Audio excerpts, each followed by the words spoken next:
Hi everyone, today I'm going to show you how to program an overlapping lighting effect on the Betopper 240 DMX console.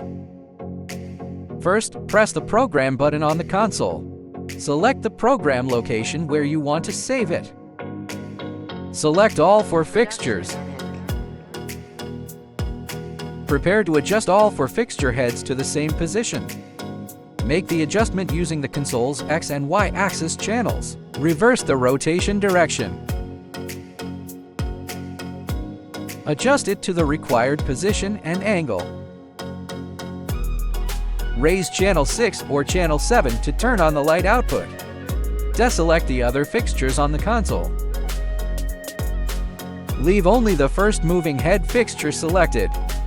Use the X-axis control to move the first fixture to the right. Move the second fixture to the left. Move the third fixture to the right. Move the fourth fixture to the left. Arrange the 4 fixtures in a staggered pattern. The adjustment is complete. Press Save. Save this lighting look as step 1. Next, set up the following sequence. First, select the first moving head fixture. Move the fixture head from right to left.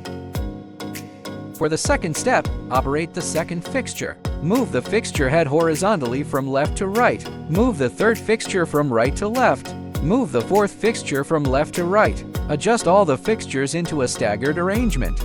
This creates a staggered, layered look. The adjustment is complete. Press Save. The overlapping lighting program is now complete. Then, exit programming mode. Now, let's take a look at the final effect. Push the fader up to increase the speed. Move the fader down to decrease the speed. That's all for this console tutorial. For more practical lighting tips and tutorials, remember to follow us. Thanks for watching.